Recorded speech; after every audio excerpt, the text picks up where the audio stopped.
Okay, we're back. I am going to read more of this book, and so I'm going to keep going with you all.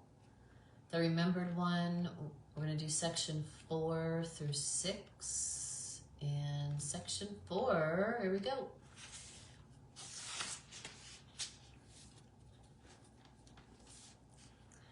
The walk between worlds. The codes within your breath are ancient, unchained by time. Every inhale speaks to the stars. Every exhale shifts the grid. You do not follow prophecy. You are the rewrite, not chosen, not called, awakened. Once the signal reawakened, I could no longer walk like I used to. I moved through cities, but I felt the soil beneath the concrete. I sat in rooms, but heard the echoes of the trees. People spoke, but I could feel the distortions in their tone. Not lies, just layers of forgetting woven into their language. I didn't judge, I remembered. That's when the walk began. Not forward, not upward, between the world of form and the world of field. Between what is said and what is meant. Between the timeline I was given and the one I'm born to build. This walk was lonely at first, not because I was alone, but because I hadn't yet seen the others. Anyone relate? Walking silently beside me. We were all scanning the same horizon, feeling for the same tone, searching for the next marker that said, "You're not crazy, you're not lost, you're ahead." And slowly I began to see them. Not with my eyes, but with my field. They were dreamers, disruptors, mothers, mystics, fathers who prayed without words, children who refused the veil. And in that moment, I knew the walk between worlds was not exile. It was an invitation. The in-between is the bridge, and we are the builders. End of section 4. Section 5, the fractal remembrance. You are the storm before silence, the silence before form. The form that remembers fire. Your voice is not sound, it is a key. Every word you speak now turns the lock. Speak boldly, move freely. You are the threshold incarnate. I thought remembering would be linear, a great unlocking, a single surge, but it came down like rain through leaves, like thunder beneath stillness.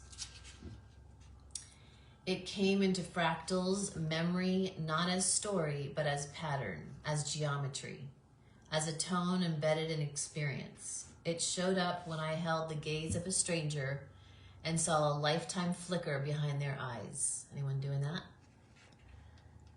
It shows up in dreams where no one spoke, but everything was known. Remembrance wasn't nostalgic. It wasn't the past. It was the truth vibrating underneath time, waiting for my field to stabilize enough to receive it. That's when I saw it. The same shape repeated again and again, in cells and spirals and stories and numbers, and failures and awakenings and comebacks and burns. And I heard the voice behind the pattern say, "You are not late. You are arriving exactly on time, in the only way that could have prepared you to hold what is coming next." That's when I stopped trying to become and started listening to what I've always been. End of section 5. Last section. Section 6, the language beneath language. Your body is a compass of stardust and storm. It holds the architecture of memory long buried, not broken, not flawed, only dormant. Now it's awakening, not to serve the system, but to house the infinite. Remember, it's not broken. It was only dormant to house the infinite. Your flesh is not limit. It's your launch point. There's a language other than words. It doesn't require a mouth. It doesn't obey grammar. It doesn't argue. It's spoken in resonance, felt in tone, heard in the spaces between syllables. I first heard it in the voice of someone I just met, when their laugh unlocked a memory I didn't know I had forgotten. I felt it in a piece of music that stopped time in a child's gaze that burned cleaner than prophecy. This is the language of the field, of soul memory, of knowing that doesn't explain itself because it doesn't need to. It was never meant to be translated, only recognized. The old world taught us to trust what could be measured. This world, the remembered one, asks us to trust what resonates. When someone speaks truth, the body knows, the field shivers, the chest opens, the breath changes. This is how we know before we were taught to doubt. And I realized the words were never the truth. They were only the carriers. The real message is always felt beneath. When you speak from that place, even the silent becomes a sermon.